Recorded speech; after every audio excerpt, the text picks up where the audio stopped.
Welcome to Data Science Now, a podcast by Closter with your host Fabio Vasquez. Today we'll continue last week's session and we'll also focus on understanding and developing KPIs and the good, the bad and the ugly of doing data science for businesses. Follow us on social media at Closter Team. This is Data Science Now. Hello and welcome to a new episode of Data Science Now. We are live here on LinkedIn and also on Instagram. If you're not following me there, it's at Fabio Vaz.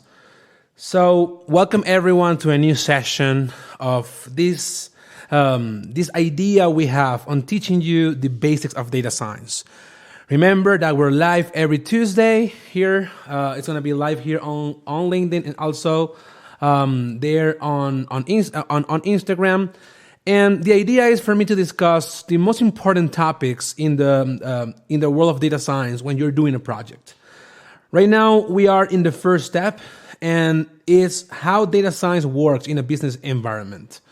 And the last session was the first part of business understanding. And business understanding is the first part, the first idea we have on talking about different topics that will help you understand better your business.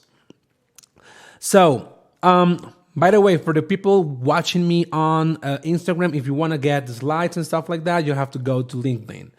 But okay, we talk about first how data science works in a business environment. We describe how to get the context of a company and a project. We then went into talking about what to ask in a business meeting, how to behave in a business environment, and finally, how to understand the goals of a company and its departments. If you want to see that and if you want to get that information, the podcast is published, the video is published as well. You can find all of that on YouTube, on Closter. So if you search for Closter on YouTube, you can get our video for every one of these sessions. If you search for Data Science Now as well on Spotify or iTunes or stuff like that, you will also find it.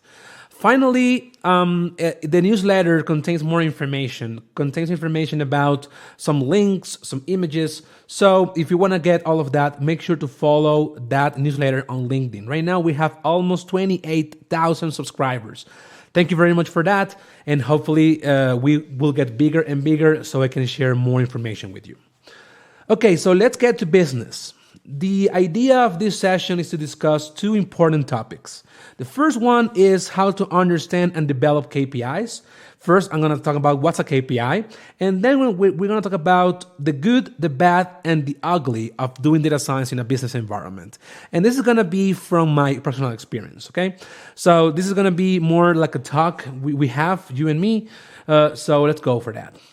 So let's get started with the first part. And the first part is how to understand and develop a KPI. A key performance indicator, or KPI, is a measurable value that demonstrates how effectively a company is achieving key business objectives. I'm going to say that again. A KPI is a measurable value that demonstrates how effectively a company is achieving key business objectives. So you can imagine that developing KPIs is a huge part of doing things right in a data science process. I actually learned this from my friend Matt Dancho. Again, I think we've mentioned him several times in these episodes. He's one of the great data scientists I've ever met, and he's just very cool. He knows what he's doing. He has a company called Business Science, and in that company, he's teaching people how to do all of this with R. My idea is to teach you how to do it with Python and other things we're going to be seeing later. So most of what I'm going to cover here comes from his studies and research. By the way, I created an article with him, I think 2 years ago, and I mentioned this as well. The article was about how to create an agile way of performing business science or data science for businesses. So you can find that. I will put the link to that later in the newsletter, so you can find it there. So I want to get started by thinking about the process of data science. So I want to see one image, please, the first one. I want to see the first image. So in this first image, what you're seeing is what we call the CRISP, or this is the methodology developed by IBM, and they developed this for data mining, not for data science. So this is kind of old, not that old, but kind of old. And it has several processes. The first one is business understanding. So we're very close to that here. Then you go to data understanding. Then you go to the world of data preparation. Then you go to the world of modeling, then evaluation, and then deployment. In the center of all of that, you have the data. And as you can see, it's a linear process that is actually linear, but you can go back. I don't think that they created like this circular thing you're seeing there. It's supposed to mean that you can go back, but I don't think it's that clear. I don't think they made such a good job thinking about how you can go back and forth between these parts. So this is why in data science, I mean, we like this. Most people are using CRISP right now, but most of us are moving into the world of more advanced techniques, and maybe you need something else. So this is not that well detailed. So I want to go to the second image. And the second image is the process created by my friend Matt Dancho. Okay, so my friend, he worked for businesses for a while, and he worked for different types of scenarios and different types of companies. And after doing all of that, he created this. So this methodology is called the Business Science Problem Framework. All right, and what's the idea of this methodology? Is to go from basic understanding of an idea in data science to the actual thing, to the actual deployed model. So that's what you want to see. You want to get from basic ideas, you want to get from there to an actual deploy model that you can monitor. I want to make sure that you understand that this is part of what we are creating. We're creating something bigger because we will be putting some stuff from data operations, and our final methodology will be a little bit bigger maybe, and maybe more complete, but this is a great step. This is a great step that will guide us in the process of understanding stuff. So the first thing you see here, I'm not going to talk about everything in this slide because it's kind of big, and you can have a whole session on this. And Matt is also doing that. So if you want to understand the whole process of business science, go to his webinars and go to his webpage, and you'll get more information. I want to focus on two parts here. As you can see, the CRISP data mining that we saw before is already here. You see that in the bottom of this image, you have CRISP DM, and this is the methodology for doing data mining. So what Matt did was built on top of CRISP DM. That was his idea. Like, this works, a lot of people are using it, so I want to help people that are already using CRISP DM to go to the next level. And again, I'm not going to go to the whole process, but I'm going to go to the first part is understanding the drivers. So before creating these metrics for understanding your business, you need to understand what if your objectives are being met. You need to think about the drivers of your problem. What is driving your issues? And that's not an easy thing to do. And again, we're not yet in the process of data collection or data understanding, but we're going to go there very soon in the next episodes. So right now, what we're thinking is that with all of the things I covered in the last session about how to behave in meetings, what to ask, stuff like that, you can start thinking about how to get into these drivers and how to understand them. And then you have to create some hypothesis. And this hypothesis will make you or will allow you to have a better understanding on what you're doing. And maybe you can think, okay, I think that this problem is caused by this. So that's your hypothesis. And you're going to be seeing in the process of data science if it's true or not. Great. So the next part is called measure the drivers. And in there, you get the process of collect the data. I'm not going to go there right now, but it says develop KPIs. So KPIs, again, are key performance indicators. You really want to understand what's a KPI. Again, this is not a KPI session. We could have that in the future. I'm not entirely sure. But there are great resources that you can find more information about KPIs. If you want to know more about that, make sure to follow the newsletter, because I'm going to put all the links in there. So, again, how to start thinking about a KPI and what's an example of a KPI. So in the article that he wrote about this process, that I'm also going to link in the newsletter, he has an example on customer churn. Churn is a process when a customer leaves, stops buying for you. When he stops buying from you or she stops buying for you, that's called a churn. So we normally do and if you're doing data science, you may know about this because it's a very common example that you build in companies, and it's a classification problem. You want to see if someone will churn or not, depending on their characteristics. But in this example that he creates for churn, he starts thinking about a KPI and how can he measure all of this stuff. So KPIs are for measuring things. So you need to measure stuff to see if you're going in the right direction. And that's also true in data science. And for most business cases, you will need to understand the KPIs the company have, or maybe create new KPIs. So an example of a KPI here, and this is for the churn example, okay? We will see more later in the session. For example, personal turnover. Inventory availability percentage, supply average lead time, average lead time.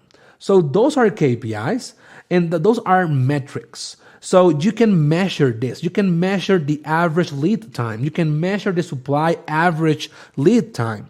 So this will give you an idea if first these KPIs are working or not. That's important. And also you can see and you will need a way to measure these KPIs. And that's the basic idea here. So measuring these KPIs will take you to go to the data. You will need to analyze the data to be able to understand these KPIs and see if they're being met or not. So these KPIs are widely used in the world of churn, but it's just an example. Every company has KPIs. Every company, every department has KPIs, and sometimes even projects have KPIs.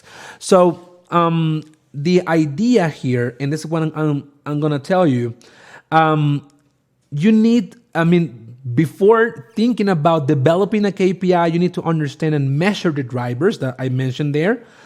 And so I took 2 key points from the article of Matt Dancho, and these 2 key points are that collecting data takes time, but you don't need to let it stop you. It might require effort to set up processes to collect the data, but develop strategic data sources becomes a competitive advantage over time. So we're not in the process yet of data collection. We're going to go there in the next session, I think. But right now, understand that for you to be able to measure the KPIs or to be able to decide when a KPI is working or not, you're going to need to have some metrics, and you're going to need to go and get the data. Now, notice that KPIs requires knowledge of customers and the industry. All right. You need to realize that a wealth of data is available outside of the company as well. You need to learn where this data is held, and you need to become, and if you can find external data, that can also become a tremendous asset. So KPIs are not only internal, and I'm going to give you an example very soon of this. Sometimes you need to measure stuff internally, but you need also to compare that with external sources. How well am I doing with my competition? Am I behind it? Am I above the competition? Those questions are important because you may think that you're doing the worst, that you're not in a good position. But then when you see others, you see, oh, I was not doing that bad. I mean, I want to do better, and that's great, but I was not doing as bad as I thought. So again, KPIs can be internal and it can be external. For example, in the process here of churn of customers, you can, if you do your research, you can find out that maybe a good number for churn, like for customer churning in your company monthly, could be like 5% or 6% or 10%, something like that.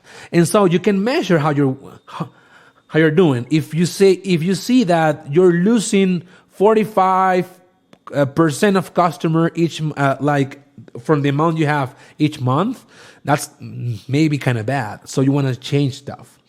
But you can also discover something tricky. And this is a tricky part. And I want you to listen very carefully. Not every KPI works. Not every KPI will let you to the process of getting better, of getting results. Some KPIs may sound awesome in paper, but they're not related to your objectives. So you have basically two things. You need to have objectives that you want to meet. You want to, improve. You want to improve the satisfaction of your customers. You want to get more customers. You want to get more clicks. You want to get more people in to see your products. You want to down the size of people leaving the company. You want to measure whatever you want. Okay, so that's what you want to measure. Okay, that's not the same as your objectives. Your objectives are, it's that thing you really want to happen. You want to be you want to be positioned as the best company selling socks in Mexico, or you want to be the best, the best marketing company here. That can be an objective, but KPIs are the ways so you can measure how well you're doing to find and get your objectives. Okay, so right now we've been talking about KPIs, what they are, how to measure them, and for measuring unique data. So you need to wait until next session where we go to do the work of data collection, in where I'm going to be talking about how to collect data to measure the drivers that you saw before and to start thinking about how well or bad you're doing.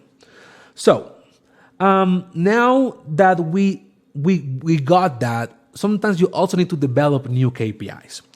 If you go to a company, maybe you're a consultant, and you go there and you have a project, and they tell you, man, we're doing really bad. We are losing money. We're losing customers. We don't know what's happening. And you have to ask them, what are your KPIs? What are you measuring? So, and they will give you a list, all right, of, we're measuring this and this and this, and this is our process of getting those KPIs. So if you're going there and you're collecting the data and you're understanding and measuring how well or bad the company is doing, you also need to see how well those KPIs correlates to the business objectives. If you find that these KPIs may sound great, but they are not measuring the actual problems, you need to create new KPIs. And creating KPIs is not always that simple, because you need to remember that KPIs need to be something that you can measure, and you need to be measuring that accurately. You don't want to miss that. You want to get the number. You want to get that right number. So to be able to do that, you're going to need to develop a whole strategy to understand more about the company, more about the context of the department and the problem, to be able to really create a KPI that can connect to your objectives. Again, this can be from maybe some templates. There are KPI templates. There are well-measured KPIs that you can find online that works. So this is also very important. Sometimes if you are working in a company, you may think that everything is new for you, but not for everyone. And maybe there are papers or books or material or blogs about what you're trying to do. And you can also go online and find great statistics from great great web pages that can help you understand like better or more about this company that you're trying to build or this project you're trying to build. And you can see like what KPIs are they using. There's a web page called KPI portfolio, something like that. I will put that later in the newsletter when it's published. You're going to get it there. That has some templates for KPIs. So if you're working for marketing, they say, hey, we have these 10 templates for KPIs that we know they work because we have used them, or there are great companies in the world that have used them and they work. So you can start from there. You can start from thinking, okay, what are people using in the industry to measure this? Because those KPIs are being created by experts, business experts, that they know what to see and they know what to create. Maybe in different sessions we can talk about if machine learning can help you to create KPIs. That's a question I will leave for now. But okay, so right now you have that there are some KPIs maybe in that project. You need to see if they're being measured, how they're being measured. You need to understand those KPIs, and also you need to find a way of seeing if those KPIs are being related to your objectives. If not, you need to develop new KPIs. You can get started by seeing other people doing it. You can get started by thinking about what others are doing in the world of data science, or in the world of marketing, or in the world of supply chain, to measure stuff, and you can get from there. If you don't find what you want to see, then you can start creating KPIs from scratch. And the first thing you need to remember if you're doing that is that they need to be measured. They need to measure something, and you need to be able to get the data to measure that thing. If you want to see something that it looks great, but you don't have the data to measure it, it will not work as a KPI. So the first thing is that something that needs to be measured, and you need to have the data to measure that.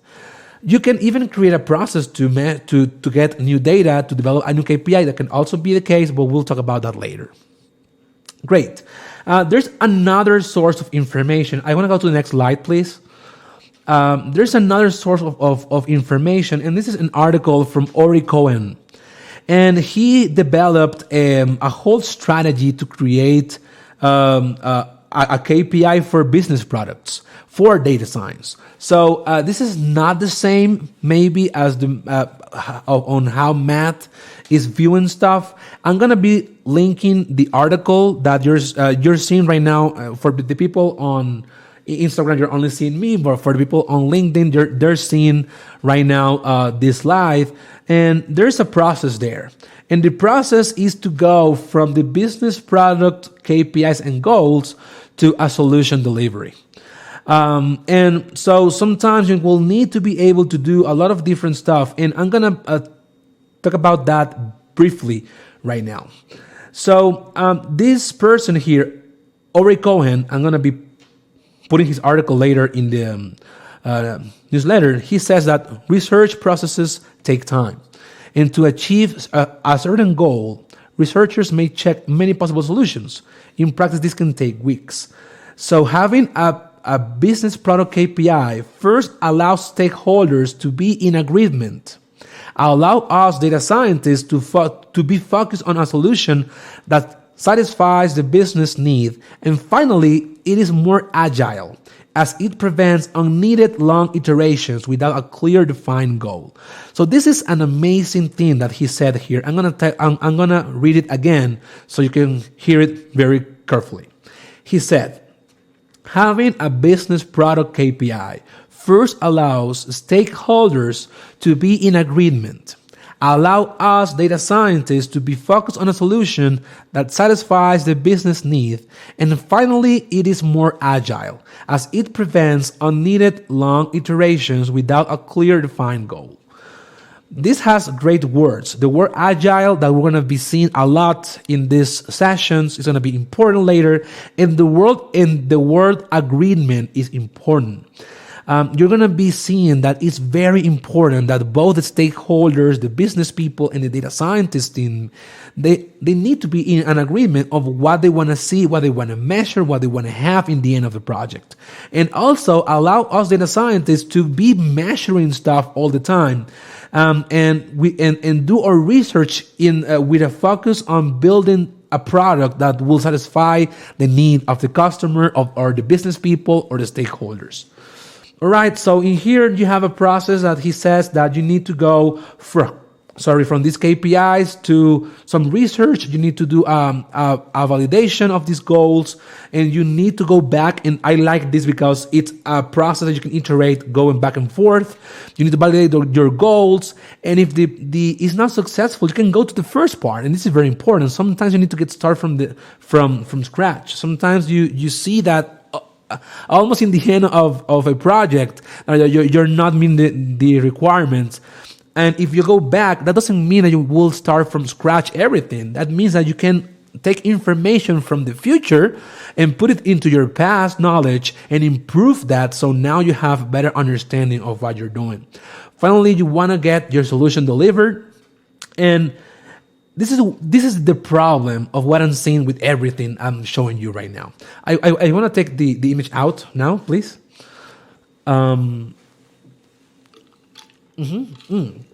Zero, no image. So I want to make you understand something. We've seen here a lot of different slides and diagrams.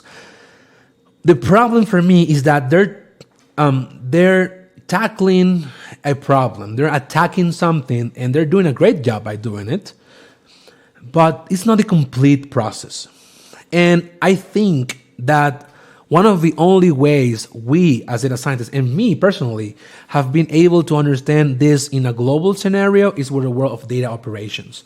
And I think when we go to data operations, you'll see a better picture of how this will incorporate with the business science problem framework, and you'll see more information. You're going to see a lot of different things that are going to be very important.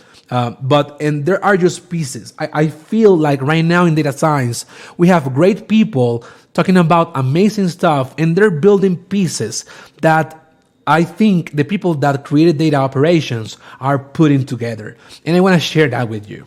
And very soon, when we go to the world of to data infrastructure and data ops, you're going to see more about that. Great.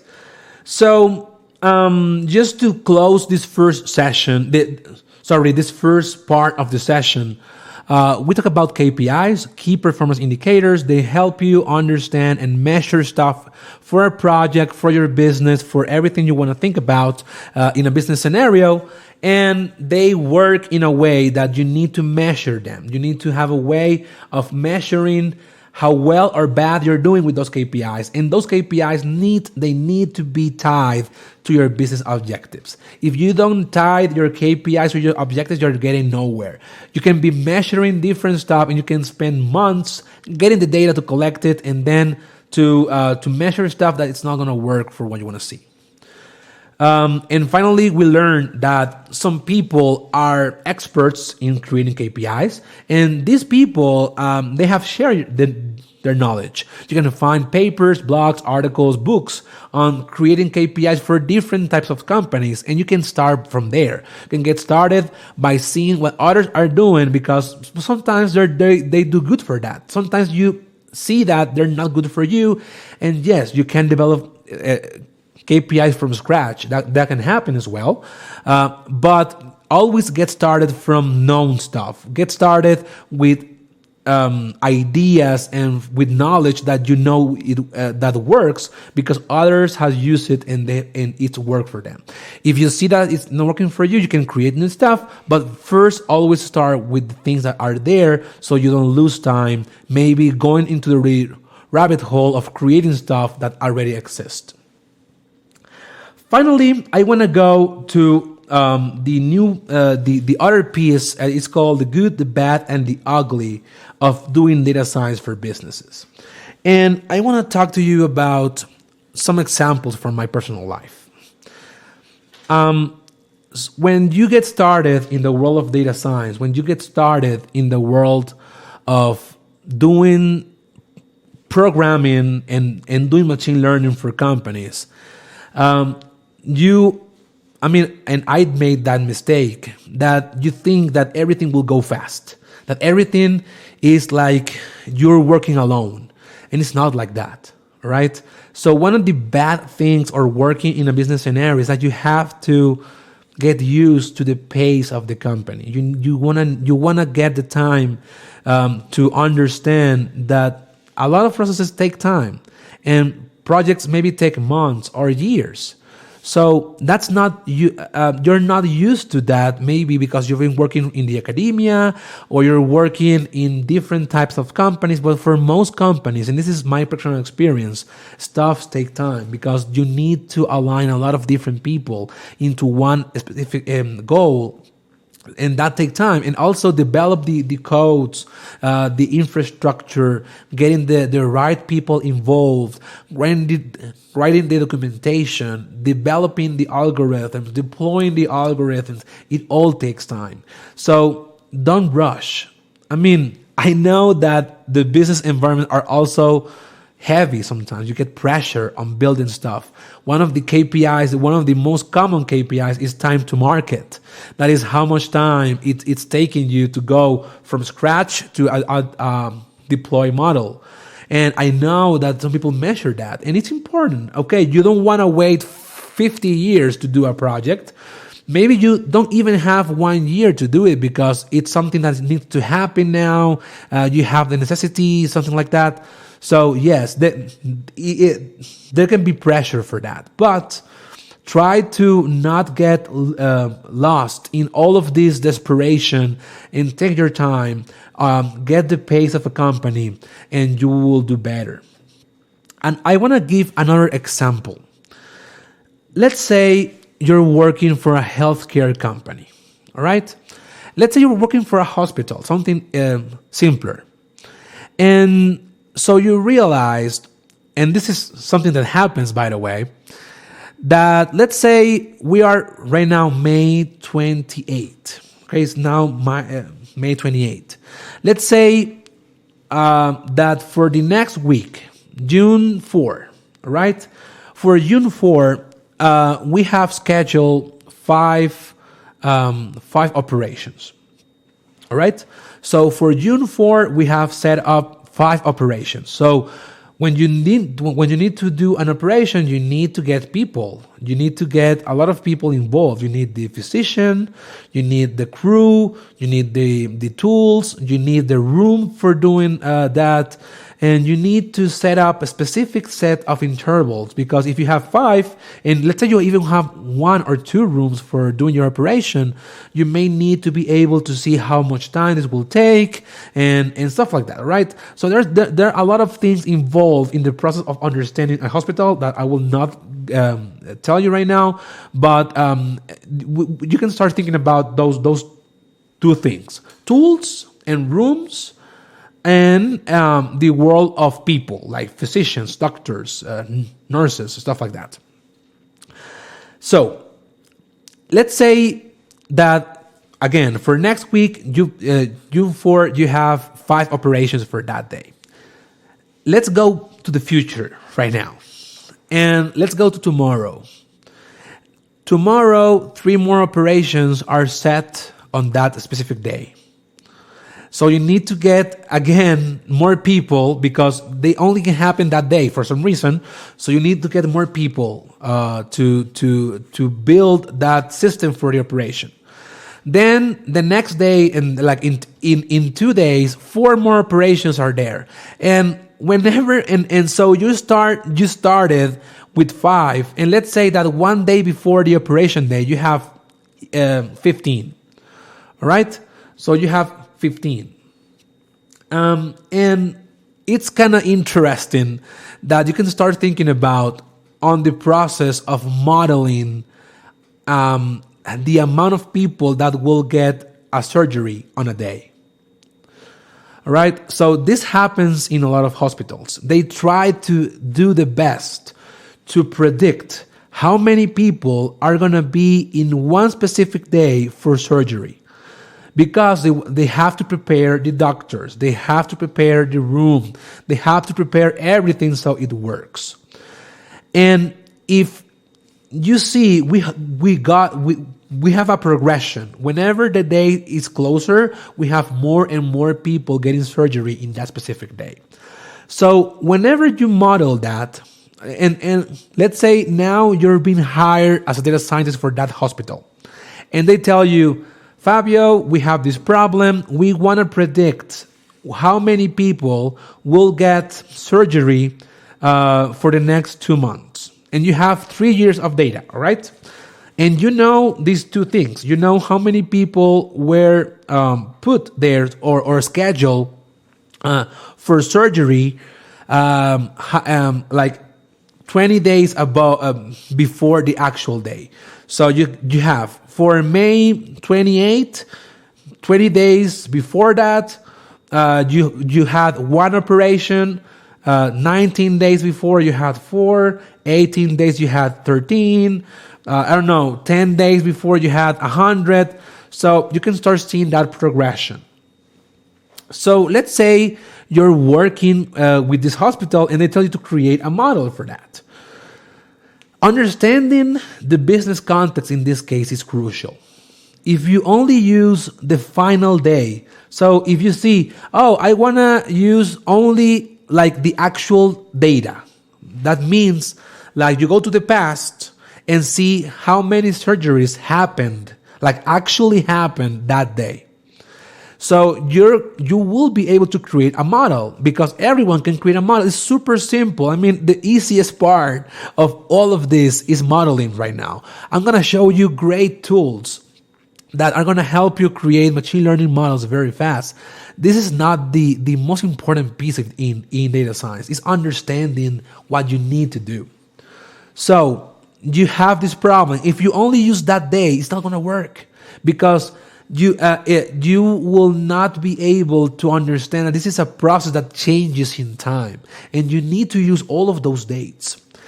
So and let's say you build a model with all the dates, like 20 days before, 19 days before, 50 days before, and all of that. You have all that data. You create your model. You do your best, and now you have 4 models.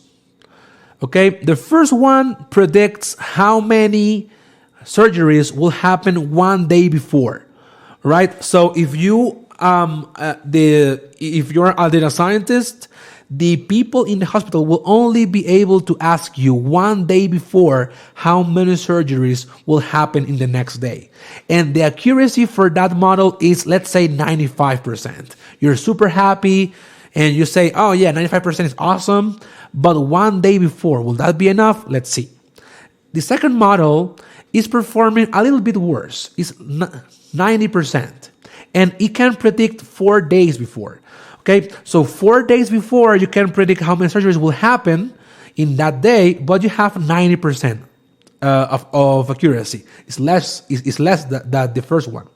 The third model has an accuracy of 85%, and it can predict 7 days, so 1 week before it happens, what will happen later.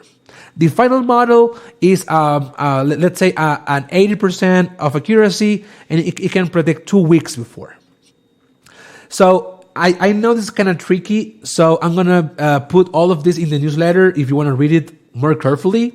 But the idea here is that you have different models with different sets of accuracy that can help you predict how many surgeries will happen 1 day before they happen, 3 days, 7 days, or 2 weeks, or 14 days. The one with the best accuracy is the first one. So if you only think as a machine learning engineer or as a machine learning researcher or AI researcher, you will get always the best model because you don't have the context of the business.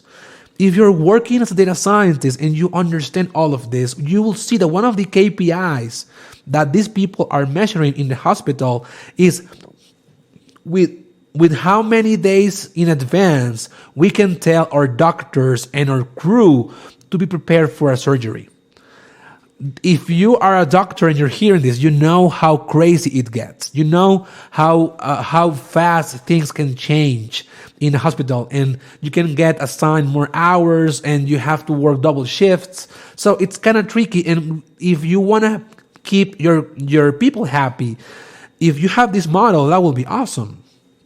So when you add context into that model, one of the ways, I think the one I will choose is at least 7 days before. It's not the best accuracy, okay? It's not the best model because it gets fewer predictions, okay? So you will be getting some errors, but you can tell 7 days in advance the people that they will perform surgery, and like there's 90% of chance that will happen, and that's very cool. That's a good model. So adding the context to your model is crucial. If you're only working, if you're doing research, don't worry about any of this. If you're doing research, get your best accuracy. Don't worry about anything else. If you're doing data science, you're not only a researcher. You're doing research, of course, but you need to be tied to KPIs and business objectives. So that's one of the not bad or ugly, but complicated things in working in business environments. You need to understand that it's not the same world as in the academia. Sometimes you get frustrated, and that's one of the ugly parts of working in businesses. And I think that happens everywhere. Frustration is part of working, and you need to be able to work on your frustrations to be able to use them for your benefit. Try to see, right now I'm not getting the best model, or I'm not getting the best accuracy, or I don't understand the process, I don't have the best KPIs. That's fine. That will happen to you thousands of times. You need to be able to understand that science is a process, and science needs time and patience. And you will and you will get there. Don't worry, you will get there. But you need time to be able to prepare for that. Cool. So I think if I have to say what's the best part of working in a business environment, I think it's meeting great people. I think if you work in a company, you get to meet your new friends, maybe your next wife, your next husband, you don't even know. So it's kind of interesting to have that dynamic. I think people interactions are important. Right now we're working from home because of the pandemic. It doesn't matter. We still have that connection. We talk to people. So I think that's, for me, one of the best things. And also you learn a lot. You learn a lot in working for businesses. If you're only working in research or in the academia, I think it will benefit a lot. You can benefit a lot from working at least 1 year in a company. I think it's very interesting. And there are different types of companies. You have startups, you have big companies, and they have different dynamics.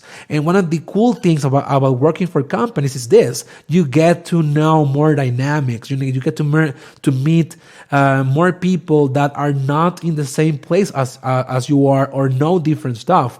Multidisciplinarity teams are awesome. You meet new people. You need more interesting things that you didn't know before.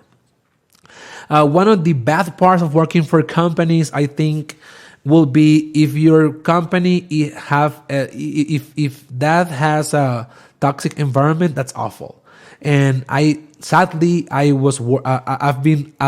worked in the past in toxic environments, and it's not the best.